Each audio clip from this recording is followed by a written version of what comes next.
bi naan xarit amatul dafa fekk ñun ñaar juddu woon boo nekkul woon sama xarit fan laa jëm lu waay bëgg ma def ko ci yow lay ñëw dëgër naa bopp ci ñépp waaye xaw ma lu tax ma déggal la yàlla na la yàlla sàmm ñaanal naa la te xaw ma lu tax ma lay ñaanal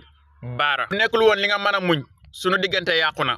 bu nekkul woon sa mbaax bonal nga ma fi ma ñépp bonale bu nekkul woon li nga may xelal def naa ñaawteef. bu ma gisoon ki na xarit amatul dinaa tuur deretam ngir mu tuub bu ma gisoon ki na xarit dëmm la dinaa ko laaj lu tax lekkuloo ma nekkul ni lépp loo amul rek kenn amu ko xaw ma kan moo ñàkk xarit waaye man am naa ko te doy nga ma ci xarit bul fàttee abonné wu ci compte bi vidéo yi ni def yëpp yéen yéen a tax ñu koy def abonné wul ndax sa abonnement mooy sunu doole. deret bi ñu boole moo foor moo tax sequñu bañante sama doomu baay la moo tax duñu mas a bàyyante man ak moom duñu ànd duñu tàggoo duñu juboo duñu xuloo baara man ak moom maram ak biraan la. ci famille bi di rëy rëy moom laa ci gën a déggool xeebu ma ko ci dara ndax samay soxla yitteem la samay jafe-jafe daf koy tee nelaw dinañ xuloo ba nga ne dinañ rayante wante bu ci dugg ndax bu ñuy juboo doo ko fekke